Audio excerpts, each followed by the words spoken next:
Are you ready? Hello, everyone. My name is Fernando. Thank you so much for joining my presentation today through Zoom.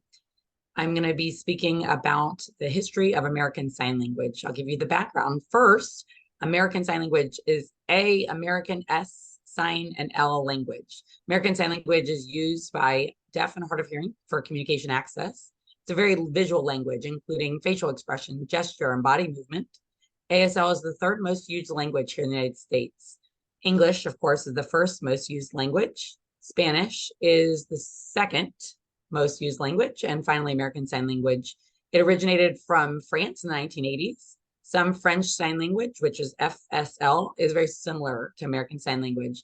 More than 500,000 deaf people use ASL to communicate with other people. American Sign Language is a very visual language. English is a written and spoken language. American Sign Language has its own syntax, structure, and grammar. It's not spoken word, but they use facial expression in American Sign Language. Is very important. It's used to express valuable information and emotions in their communication, to be clear for the audience. Facial expressions and gestures also help communicate with a meaning. It's more meaningful for context. For example, if a person puts their eyebrows up, it means they're asking a question. Contrary, if they put their eyebrows down, they're asking one of the 7 WH questions: who, what, when, where, why, which, how. The state of Rhode Island says about more than half of people throughout the United States use American Sign Language in their native language. It's very popular and has become a very formal language here in the United States. Like I said, it's the third most used language here in the United States, and it is spreading throughout the whole world. It's brought over from the United States from the French by Thomas Hopkins Gallaudet and also Laurent Clerc through the World Federation of Deafness. There was over 300 signs in the world. For example, there are some people who have learned sign language as a child because they're a child of a deaf adult, also known as a coda. Their parents are deaf and they are hearing. They learn from their parents, could be from friends or family members. American Sign Language, one of the most popular structures in communication right now. FSL has changed over time, and it has influenced American Sign Language. Some of the FSL signs are very similar to American Sign Language. Thomas Gallaudet felt bad for deaf people because they had a hard time communicating with other hearing adults.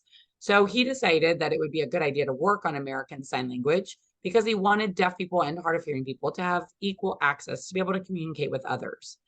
And so he played a big role in supporting deaf education here in the United States, and it influenced the creativity and creation of American Sign Language that's used today in the United States and throughout the world. The Academy of Hearing, the Hearing Center, said in the 1800s, Gallaudet developed American Sign Language because he was inspired by his neighbor who had a deaf daughter. Gallaudet went to Europe in search and to meet with Laurent Clerc, who was a deaf teacher there, and he was teaching using FSL, French Sign Language. And as a result, American Sign Language, he came back to America and started working through this language. And first of all, again, it's a very visual language used by deaf and hard of hearing to access the language. Like I said, it's the third most used in American Sign Language. It came over by the French, it was inspired by French FSL, and it's a beautiful language that's it lends itself equal to rigorous and poetic, to philosophical analysis, or to making love. That's what Oliver Sacks said about our language. We want everybody to have equal access from spoken or written English to American Sign Language because we want deaf and hearing people to be able to communicate with each other. It's very valuable for access for me and others.